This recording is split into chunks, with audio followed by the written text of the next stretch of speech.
Diyos ko po, naku po, breaking news. Naninilikado ang bansang Pilipinas. Auntie Claire, gustong kalabanin si Donald Trump sa kanyang bagong pulisiya na umiiral ngayon, mga kababayan. Ngayon po, banta ni Marco Rubio ng US State Department, withdraw from ICC or else. Nako po, mga kababayan ko, ito ang banta ng bansang Amerika sa mga patuloy na makikipagkasundo sa ICC ay mayayari din ng bansang Amerika. O sa mga bobolista dyan, makinig po kayo. Bago natin ipakita itong balita sa News 5, ito po mga kababayan, hindi nila sinasabi ang talagang gusto ng Amerika. Inililihis nila yung naratibo ng Amerika, bakit binantaan ang mga allies, ang mga kaalyado ng Amerika, lumayas na. Wag nang magmiyembro ng ICC, pero tila iba yung naratibo. Pakinggan po natin, mga kababayan, ha. Kasi nga, mga kababayan, malaki ang epekto nito sa kaso ni Tatay Digong. Tila mapapadali ang paglaya at pag-uwi ng ating pinakamamahal na Pangulo. Siya ang tunay na Pangulo para sa bansang mga mamamayang Pilipino. Kasi mahal na mga Pilipino si Tatay Digong eh. Inaglahi, inapi, pinaaresto, pinakidnap, papuntang ICC. So ngayon, mga kababayan, ito po ang naratibo. May pasabog sa Net25, mga kababayan. Tila naninilikado si Da Junior at si Auntie Claire kasi may sabi sa Auntie Claire hindi raw sakop ng pulisiya ng Amerika ang Pilipinas. Nako po, mga kababayan, tignan nyo po ito. Ito yung sabi ni Auntie Claire. Claire Castro, iginit na hindi tayo sakop ng pulisiya ng USICC. Hindi sakop ng ating gobyerno ang pulisiya ng bansang US. Nako po, hindi ka ba alay? Ang Pilipinas ba ay hindi alay o kaalyado ng bansang Amerika? O panoorin nyo po ito, mga kababayan ko. Bago ko ipakita itong sinabi ng News 5, dito muna tayo sa dito muna sa Net25 kasi para mas legit, mga kababayan, walang kinikilingan at pawang balita lamang. Ito po. United States of America, USA, ay nagdeklara po ng gera. Ba? Nagdeklara ng gera. Ang dami ng kagera ng US, ha? Alam mo kung sinong kagera ngayon ng US? Sino ang kagera nila? Ang mismong ICC. Nako, pulbus yan. Yari. Durog yung ICC na yan. Hindi lang basta ICC yan. Oho. Lahat ng kaibigan ng ICC Nako. ay kalabanan ng Amerika. Ayan o si Donald Trump. Oh. Nako po. Parang galit nga si Trump. Sabi nga dito, as we speak, the ICC and its friends are waging a war against our country. Nako, ang dami pa naman kaibigan sa Pilipinas yan. Naku po! Naku po, Diyos Si ko po. Gusto mo magbanggit ako ng pangalan. Sumbong mo kay Trump. O, President Trump, kilala. Nako! Nako. Magpapadala po kami listahan. ha? Okay. Unahin nyo na. Oo. Oo. Sige. Oho. Total ang Amerika. Baka sila ngayon ang ipakulong ni Trump. Ganun ba ibig sabihin? Ganun ang Yari. gagawin. Kasi yung ICC, pinakulong si Duterte sa dahig eh. Subukan lang nila. Ha? Oh, yan. Oh, sige. Pagka nabalitaan ng Amerika na kayo'y Oh. nakikipagtulungan in any way sa ICC, Sa anumang kaparaanan, ha? ay Sa anumang kaparaanan. yari kayo. Oh. Alam mo ba kung sino ang ginamit pa ni Trump na magpadala ng babala? Sino? Yung mismong US Secretary of State, Aba, Marco Rubio. ay mabigat nga yan talaga. Mabigat yan. Hindi biro-biro yan. Oo. Gusto mo mapakinggan? Ano ang sabi ni US Secretary of State Mark Rubio? Eto, nagpadala nga sa atin ng, sabi niya, Mensahe? i-play nyo ito sa saganang mamamayan. Yeah, pakinggan Babalaan ninyo yung lahat ng nakikipagtulungan sa ICC. Nako po, lahat yari ng ka. sumusuporta. Patay lahat ka ng dyan. kaibigan, nakikipagkaibigan yan sa ICC. Patay lahat kayo dyan. ng pumupuri sa ICC. Oh. Ito ang message namin sa inyo. Ito na. I-play natin. For 250 years, Americans have governed ourselves as a free and sovereign people. We choose our own leaders, we determine our own laws, and when we're accused of a crime, we stand for judgment before a jury of our own peers. This is the essential and indispensable feature of our form of government. It is the foundation of our shared way of life. But today, powerful people in faraway places want to take that away from us. They believe that they should be in charge of your laws, of your country, your life, and they don't care whether or not you agree. Halfway across the world, there's an institution that calls itself the International Criminal Court. Maybe you've heard of it, maybe you haven't. But chances are you don't know the names of its judges, of its prosecutors, or its president. And you shouldn't have to. But as we speak, the ICC and its friends are waging a war against our country, not with bullets or missiles, but with statutes and compacts and the force of so-called international law. When the ICC was born 24 years ago, they told us that it was merely a narrow backstop, a global court that would step in to prosecute only the gravest offenses, things like genocide and war crimes, and only when a nation's courts were unable to prosecute them on their own. But the truth is, it was something far more radical and extreme. It was a global tribunal staffed by unelected globalist bureaucrats who claim their power is almost unlimited. The danger of this global court has only continued to grow. Today, it threatens every aspect of our political and legal system. Border Patrol agents removing violent criminals from our country. American Marines risking their lives to defend our homeland. Prosecutors working to dismantle terrorist plots to attack and kill Americans. If we stand idle, all of them would be at the mercy of foreign judges thousands of miles away, facing the constant risk of prosecution and even imprisonment for the so-called crime of defending their own country. The American people never agreed to any of this, and they never will. Read the words of our Declaration of Independence. We fought a revolution against a foreign power transporting us beyond seas to be tried for pretended offenses. Independence is our birthright. We will never let foreign bureaucrats take that away from us. This administration will not sit by as the ICC and its allies seek to threaten our people. If they believe they can deprive us of our sovereignty, we will teach them the full meaning of American resolve. Yan po si U.S. Secretary of State Mark Rubio. Hindi ba matindi? Ang bigat ng mga sinabi niya. Ang bigat. Kasi nga naman itong ICC, sabi niya, kahit ayaw mo, pinakikialaman ito mga hukom sa inyong mga bansa eh. At ang sabi niya, ang kanilang inaasunto ay yung nagpapatupad lang naman ng batas. Yun. At dinedepensahan ng kanilang sariling bansa laban sa mga terorista o sa sino mang nais na pumatay sa kanilang mga nationalities. Parang, Diba? parang pinariringgan ng Pilipinas ha. Oo Ganyan-ganyan na nangyari sa Pilipinas eh. Ay, ang sabi Diba? ni Secretary Marco Rubio, ay hindi kami papayag. Hindi kami papayag na yung aming mamamayan, dadalhin nyo dyan sa malayong lugar, miles away, at huhusgahan ang hindi naman sinasang-ayunan ng lahat ng mga Amerikano. Ayan, mga kababayan ko. O, Auntie Claire, ano masasabi mo dito? Eh, baka nga maban ka rin sa Amerika. Eh, kinakalaban mo yata si Donald Trump dito. Eh, tignan nyo mga kababayan ang sabi ni Auntie Claire dito. Eto, tignan nyo ha. O, tignan natin. Ayan o, Claire Castro, ginit na hindi tayo sakop ng pulisiya ng USICC. Hindi sakop ng ating gobyerno ang pulisiya ng bansang US. Nako po mga kababayan. O pakinggan nyo po ang balita dito. Ito po yung balita. Balita sa ibang news mainstream. O tignan nyo ha. Tignan po natin yung balita ng Net25. Magkaiba ang naratibo dito.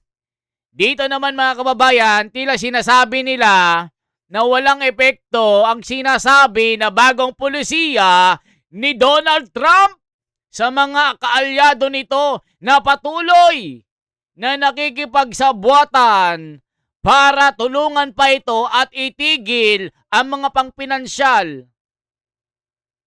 na tinatanggap nitong pera.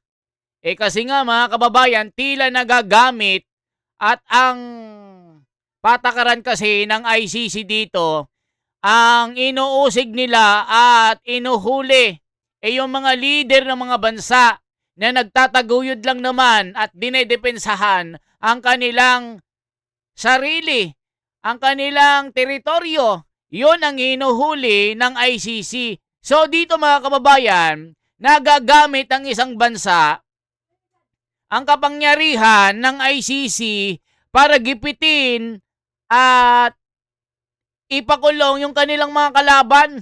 Ganito po ang nangyari kay Tatay Digong. At dito kay General Bato, napalundag po dito. Kasi nga mga kababayan, tila hindi na magkakaroon ng panahon si Dayunyor na ipaaresto si Bato. Dahil nga galit na nga si Donald Trump dito sa International Criminal Court na ngayon pinabubuwag na niya. Alam nyo ba yan mga tangalista, bobolista at mga 20 pesos na bigas na hanggang ngayon naniniwala kayo sa inyong pinaglalaban na bibigyan kayo ng 20 pesos na bigas? O pakinggan po natin ang balita dito. O si Auntie Claire baka hindi na makapunta ng Amerika. Tignan nyo mga kababayan, ibang-iba yung naratibo dito. Tignan nyo ha. Dito sa reporter mga kababayan, tinatanong, meron bang epekto sa kaso ni PRRD sa ginawa ni Donald Trump na bagong pulisiya na ang kanyang mga kaalyado ay wag nang makipagtulungan dito? Meron bang magiging epekto sa kaso ni PRRD? O, tignan nyo, iba ang naratibo. Tignan nyo po mga kababayan, magugulat po kayo. Naglunsad ng kampanya si US President Donald Trump para buwagin ang International Criminal Court o ICC. Makakaapekto kaya ito sa kaso ni dating Pangulong Rodrigo Duterte? Live mula sa TV5 Media Center, nangungun sa balita. Kita nyo dito mga kababayan na yung isang reporter i-interviewin si Auntie Claire. Ito yung sagot ni Auntie Claire. At dito mayroong ICC lawyer, iibahin yung naratibo para hindi sabihin ni walang kwenta yung sinasabi ni Donald Trump. Tignan nyo mga kababayan, ulitin natin. Donald Trump para buwagin. Naglunsad ng kampanya si US President Donald Trump para buwagin ang International Criminal Court o ICC. Makakaapekto kaya ito sa kaso ni dating Pangulong Rodrigo Duterte? Live mula sa TV5 Media Center, nangungun sa balita si News 5 Palace Correspondent Maricela Lili. Maricel, bakit pinupuntirya ni US President Trump ang ICC? Jiggy, ang tingin kasi ng pamahalaan ng Amerika, tina-target ng International Criminal Court ngayon ang kanilang mga American servicemen at yung ilang opisyal ng United States. Kaya ang gustong mangyari ngayon ng Amerika base doon sa naging pahayag ni US State Secretary Marco Rubio ay kung hindi pahinain yung kanilang kapangyarihan ay tuluyan ng mabuwag itong ICC. Yung mga nakikita nilang hakbang kagaya ng paghikayat doon sa mga miyembro ng ICC na i-withdraw yung kanilang support doon sa mismong organisasyon. Meron din silang babala doon sa mga bansa na talagang dependent at nakakatanggap ng assistance mula sa Amerika at pinaplanong i-reject yung kanilang pagsuporta dyan sa ICC. Aba, mukhang kailangan magdalawang isip dahil ang banta rin, babala rin ng Amerika, papahigpitan o pabibigatin nila yung sanctions doon sa mga hindi magwi-withdraw ng suporta doon sa ICC at kabilang na nga rin siya yung pagbawi ng US visa para doon sa mga individuals na dire-diretso pa rin yung pagsuporta dyan sa ICC. Dito mga kababayan, kung patuloy na susuportahan ng palasyo ang ICC dito, tila si Auntie Claire ay mababan sa Amerika. Kung patuloy na magmamatigas na sinasabi na Auntie Claire hindi sakop ng pulisiya ng bansang Amerika ang Pilipinas sa ICC. Mukhang nagkakamali ka dyan, Auntie Claire. Mukhang masusupalpal ka maski si Donald Trump, baka sigaw-sigawan ka. Gaya ng ginawa ng mga kababayan natin sa Canada na ngayon ay nakaban ka na doon. Nakaano ka anong tawag doon na yung ipinagbabawal ka na pumunta sa isang lugar. Ano yung tawag doon mga kababayan?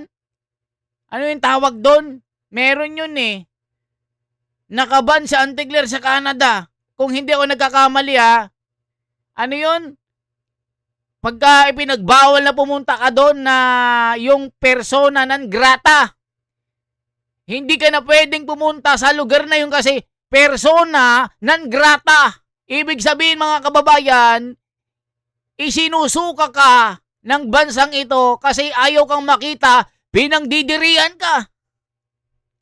O kaya dito baka ang mangyari, itong mga opisyal ni Da Junior, pati si Da Junior, kung hindi siya kakalas, kung patuloy na magbibigay ng suporta sa ICC, baka malatigo ni Donald Trump sa kanyang bagong polisiya. Yari ang mga gabinete niya, pati yung mga visa hindi na makakapunta, pati ang mga kamag-anak, mga anak-anakan, hindi na makakapag-aral sa Amerika, bati pa anak ni Auntie Claire nasa Amerika, mapalayas. Kasi sabi niya, hindi sakop ng polisiya ng Amerika ang bansang Pilipinas. So patuloy tayo na makikipagkaisa sa ICC kasi nandun si Tatay Digong, hindi kailangan makauwi.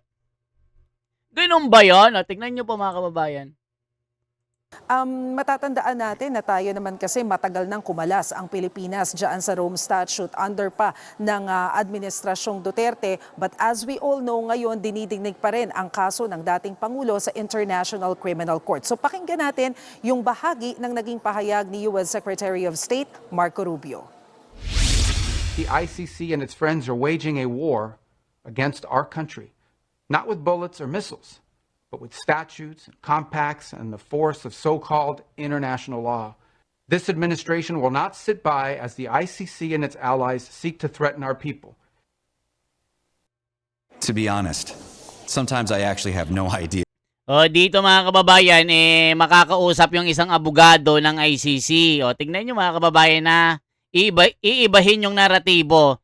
Tila ayaw nilang sabihin na malaking epekto sa kaso ni Tatay Digong. Tignan nyo mga kababayan na ganito nila niloloko yung taong bayan para sabihin na, okay lang yan, mananatili si PRRD sa ICC kahit galit si Donald Trump. Tignan nyo.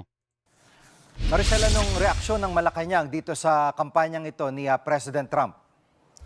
Jiggy, sinubukan natin kunan ng reaksyon ng Malacanang tungkol nga dito sa kampanya ng Amerika. Pero tumanggi sila na magbigay ng komento dahil ang paliwanag ni Palace Press Officer Claire Castro, hindi naman sakop ng ating gobyerno kung anuman ang polisiya ng United States. Jiggy.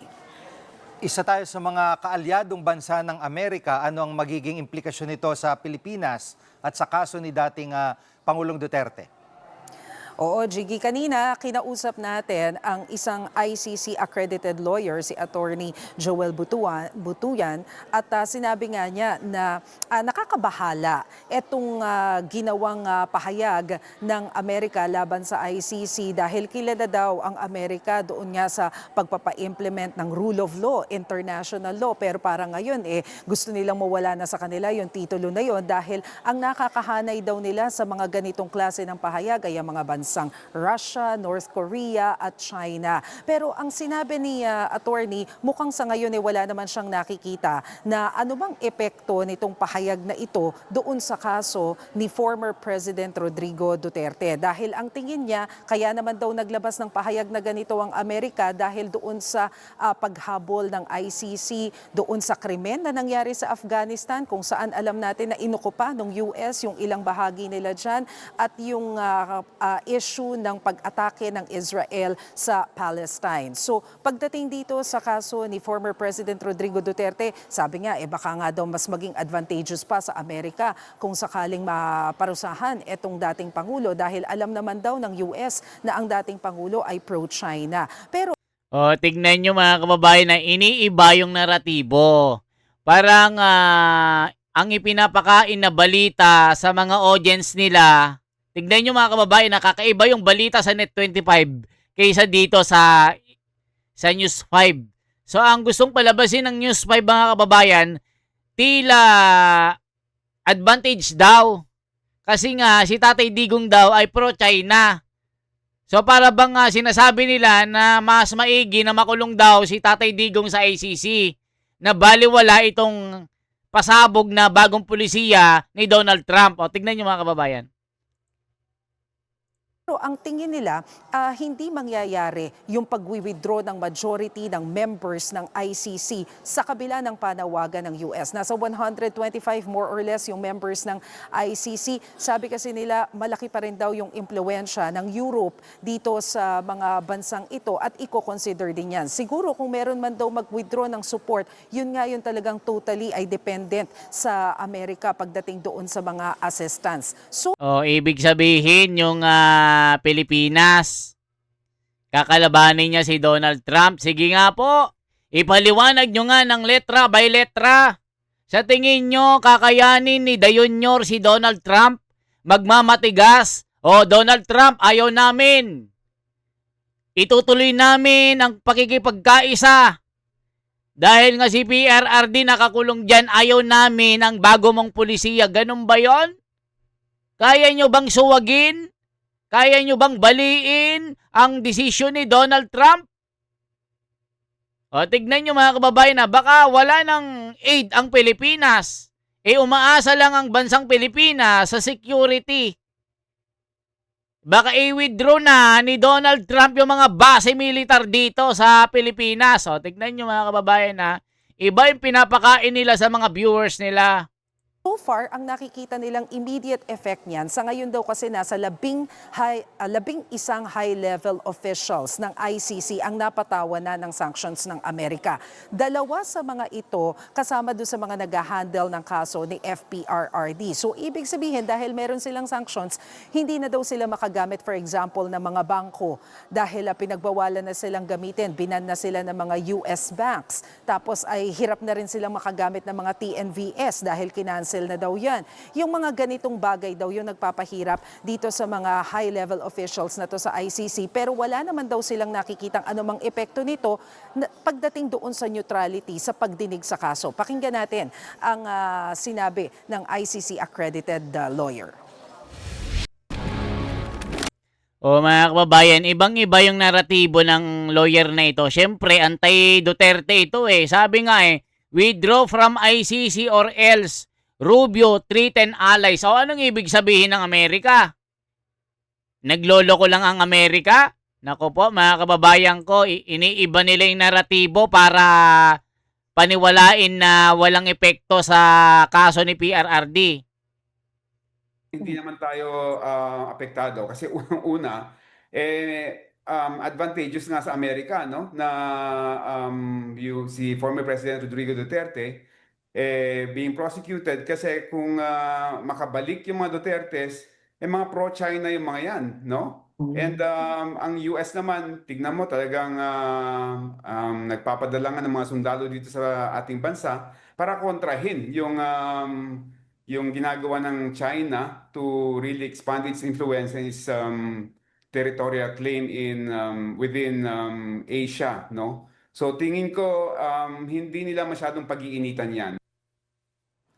O, kita nyo mga kababayan ko, nako po, iniiba nila yung naratibo para sabihin na, okay lang yan, walang pakialam ang Amerika sa Pilipinas. Sabi nga niya, withdraw from ICC or else Rubio threatens allies.